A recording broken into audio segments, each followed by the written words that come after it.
Okay, it's gonna be a rushy day a bit. Plus, with those new drone regulations, I'm gonna try to catch up with them on my way in terms of finishing all my stuff. The federal government is tightening the rules for operating drones.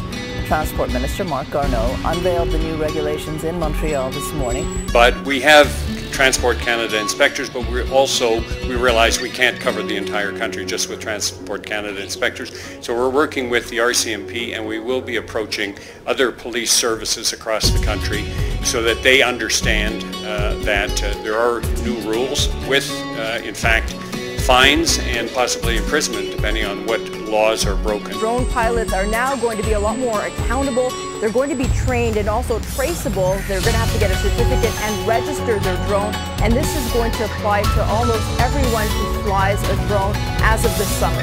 Strict new regulations today from the feds when it comes to who can operate drones and when. Some drone enthusiasts say the blanket rule goes too far. This is very serious business. If you put an object in the air, in the airspace of this country, you are in fact piloting it, and if you cause an accident that can have enormous repercussions, then you have to realize that there will be a price to pay for that. Okay, that took a long time. Let's try to dive into what's changed and everything like that, huh? I almost feel like I should sit down for this because there's so much stuff to talk about, I guess. Just seeing the quick media headlines here. Things like Canadians flying larger drones must pass exam, gets pilot certificate. And things like new rules for drones, pilot certificates, avoiding airports, and no drunk droning. So what's the deal with this? I guess to start off, the best way to get all the information is straight from the source, from the Transport Canada site. And as they indicated here, the rules are not in effect until June 1st, 2019, so keep that in mind. So apparently they're breaking it down into two categories, basic operations and advanced operations, which was kind of expected. What did they say here qualifies as a basic operation? It says you fly it in uncontrolled airspace, you fly it more than 30 meters, 100 feet horizontally from bystanders, and you never fly it over bystanders. So that part sounds virtually the same thing at the moment. So if you want to fly things in like controlled airspace and all that, then you have to apply for permission. So down to some of the nitty-gritty in terms of what we can and can't do in terms of flying now. It says to keep yourself and others safe, fly your drone where you can see it at all times. So basically you have to fly this within line of sight still. Below 122 meters or 400 feet in the air. So that's actually up from the 90 meters, which is good.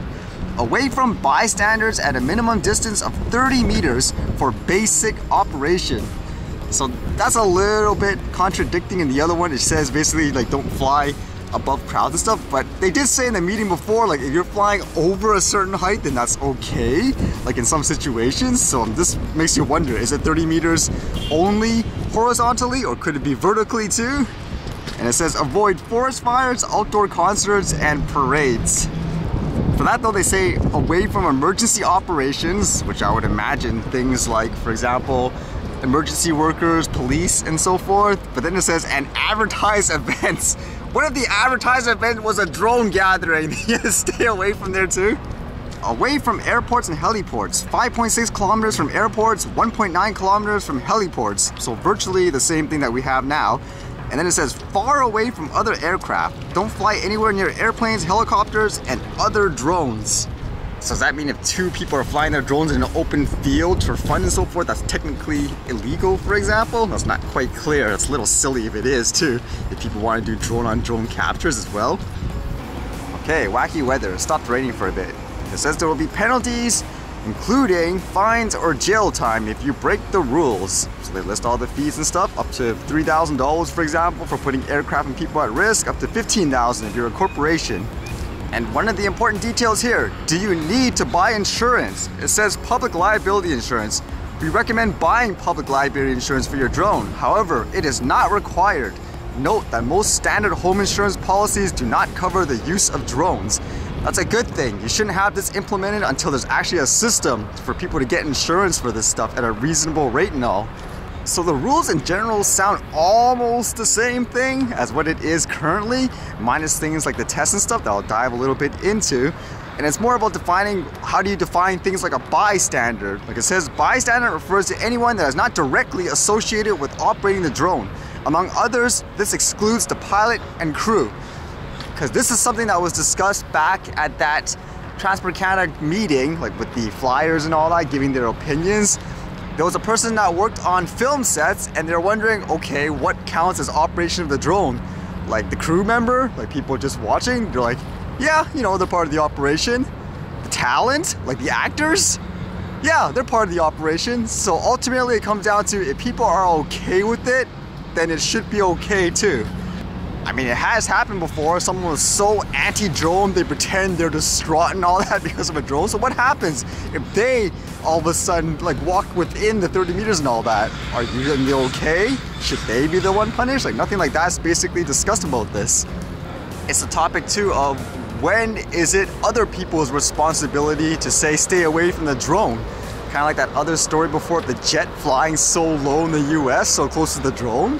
Like most people will say, what is a jet flying there so low? But with the way the laws and stuff are written, it's always the drone flyer's fault. A point as well, apparently it still stands. If your drone is under 250 grams, you don't have to abide by any of the stuff, you just have to be safe, so to speak, obviously with common sense. Like I would imagine there, even if it's under 250 grams and you flew it right into the airport and all that, I would imagine you would still be punished and stuff for that. And of course they have these little pictures and stuff on their site to basically give you, I guess, the visual reference of how to abide by the law and what category your drone's in. I found it kind of funny actually with the one saying for the basic flying, you need a pilot certificate, basic operations 2, and it shows fly in uncontrolled airspace where no traffic control is provided. I just kind of find it kind of funny in the picture here. It's basically a drone with nobody there, empty park. It's like, we still want you to register. Like to me, I'm like, okay, that's nothing to do about safety, but yeah, what are you gonna do in that case, huh? Then with the registration, it says you have to mark your drone. Basically, they'll give you some kind of number here, and you'll have to put it somewhere on your drone to make it visible, according to this anyways. And I was wondering what the part about the alcohol was all about, and it says here, no person shall act as a crew member of a remotely piloted aircraft system, A, within 12 hours after consuming an alcoholic beverage, or B, while under the influence of alcohol. A lot of the people will bring up the point, why is this so harsh in this way, whereas with cars, you technically could drink like a little bit as long as you're not drunk and still drive, whereas this one they're saying like absolutely not within 12 hours even if it's gone afterwards. So they're wondering why so harsh in this way. And then I was reading all those media reports about saying you can't fly the drone in like freezing conditions and stuff anymore or something like that. So I was like, what is this all about? It says no pilot shall operate a remotely piloted aircraft system when icing conditions are observed, are reported to exist, or are likely to be encountered along the route of the flight unless the aircraft is equipped with de-icing or anti-icing equipment and equipment designed to detect icing. I'm like, okay. And then number 2 says, no pilot shall operate a remotely piloted aircraft system with frost, ice, or snow adhering to any part of the remotely piloted aircraft. Now that makes me wonder because it says adhere, so it makes sense. Like, don't fly a drone if there's like ice on it and so forth. But then it makes me wonder, how about like just flying in the snow? Because you guys seen me, I flew the drone like in the snow before. I do it really fast because hey, I don't want the drone to crash. I don't want the thing to be damaged. But the snow actually doesn't stick. When it's on the drone, it doesn't get wet. It's really dry in the right conditions. So that should be okay, according to this anyways. Now for the nighttime fly requirements, because we read before they were apparently allowing it. Whereas before it's basically a blanket, no, you can't fly at nighttime. But according to this anyways, it makes it sound like you could fly at nighttime with the right type of, I guess, setup. It says here, no pilot shall operate a remotely piloted aircraft system during the night unless the remotely piloted aircraft is equipped with position lights sufficient to allow the aircraft to be visible to the pilot and any visual observer, whether with or without night vision goggles, and those lights are turned on. Now, for myself, when I'm flying the drone, you can actually see the light flashing. So does that count? Because I could see the drone, basically, with the way I flew it.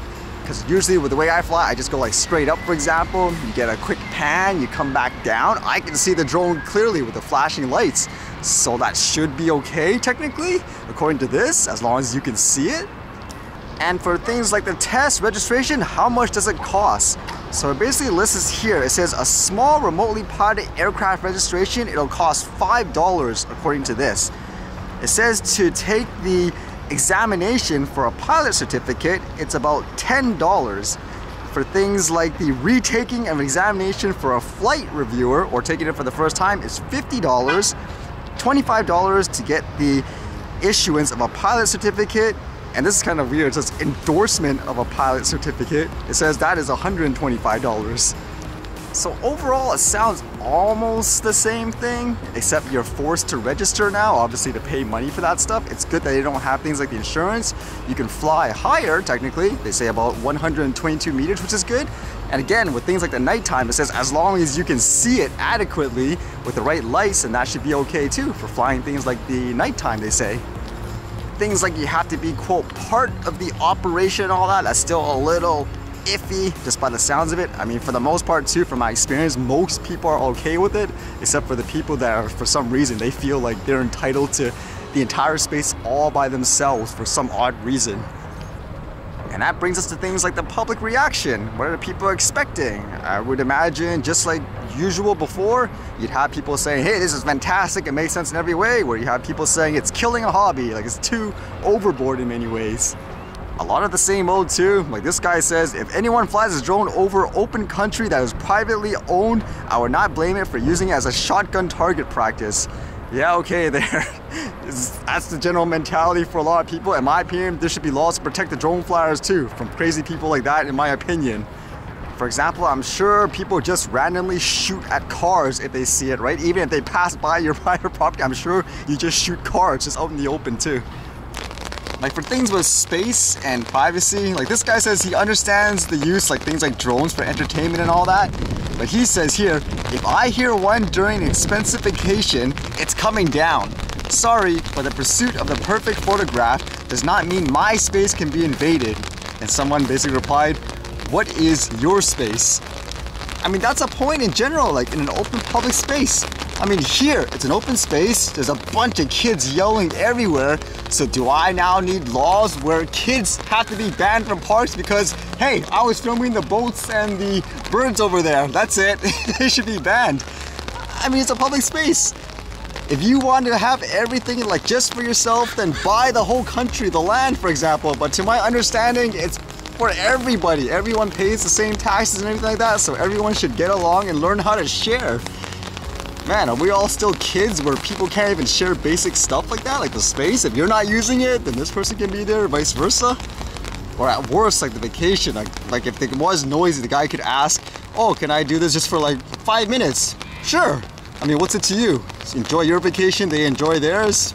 Nice. I mean, for the most part, like myself, I don't think a person should always be able to fly wherever the heck they want because you do have to have safety measures.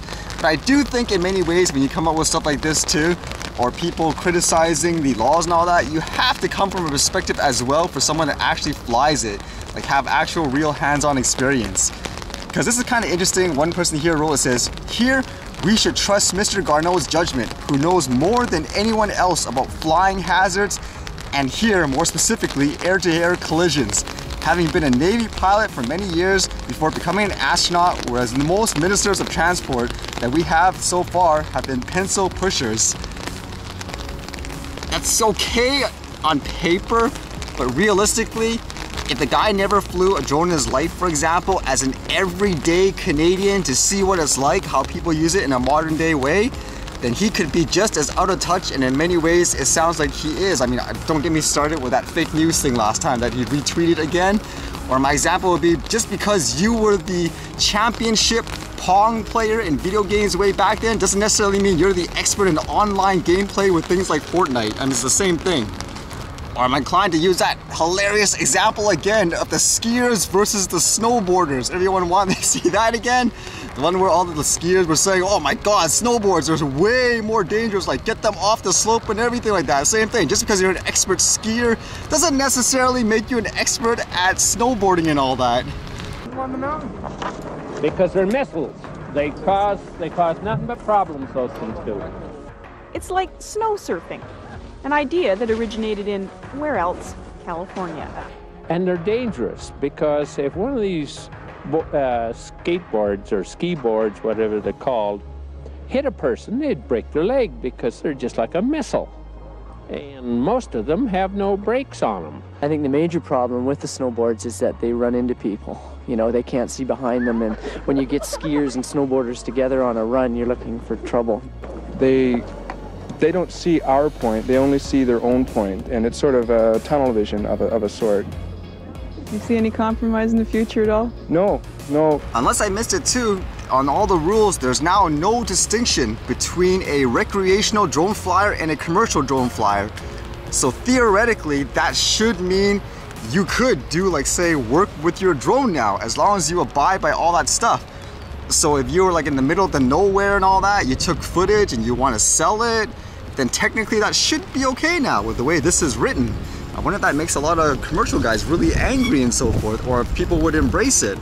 What side would you be on with that? So what does everyone think of these new regulations so far? Apparently you can do the tests and everything like that too. So I've actually looked at it and it almost looks like you're filing your taxes or something like that with the amount of information they want you to register with. So I might actually try the test, but the funny thing is I was looking at it and they don't really give you a guide, I guess, on what the test is going to be like. Maybe that's the way it is for a lot of the stuff like they said with boating license and all that. But I know with things like cars, for example, they usually let you take some kind of test or give you a guidebook saying this is what we're specifically going to ask you about. So maybe I'll do it just to see what it's like first, because obviously if that's how it's going to be, then we have no choice, right? That's the way it's going to be.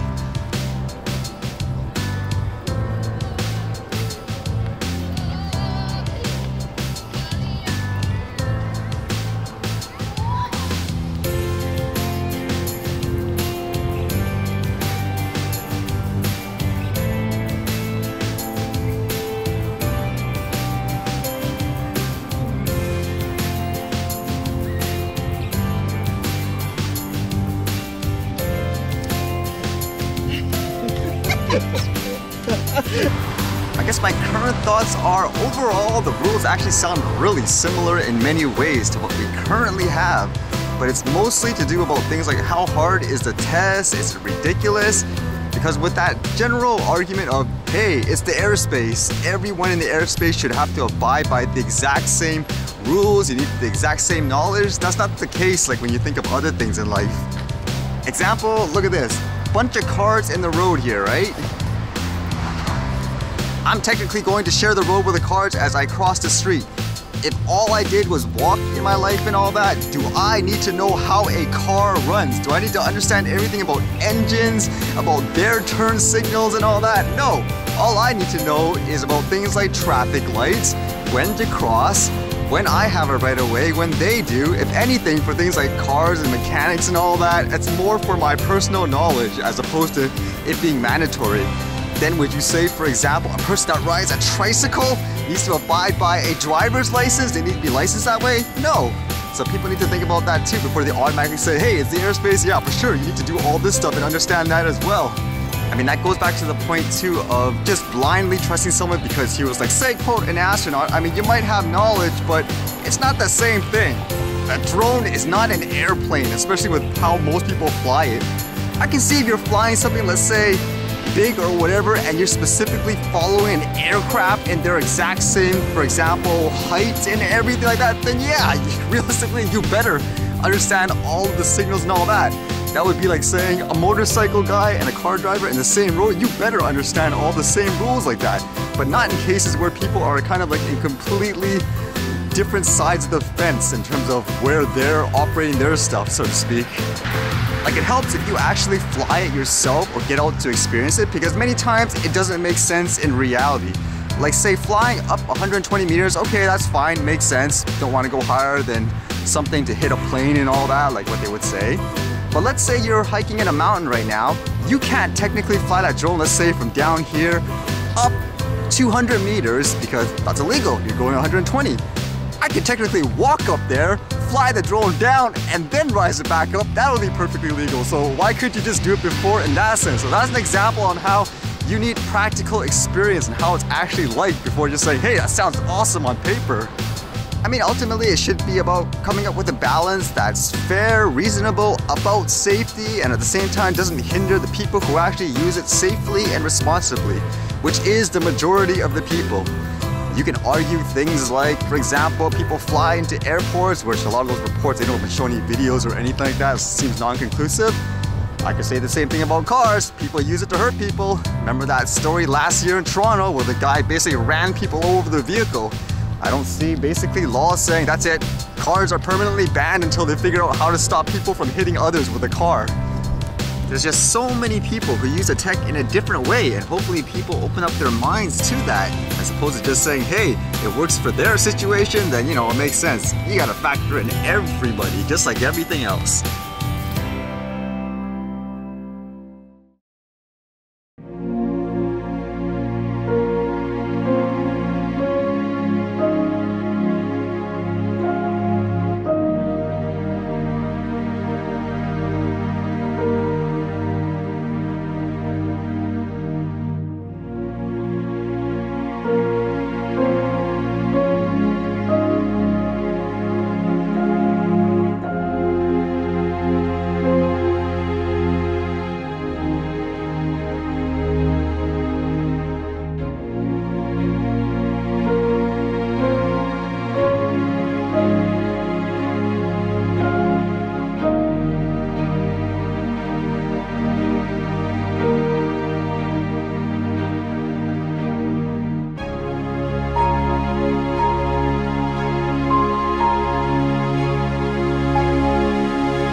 Alright, see you guys later.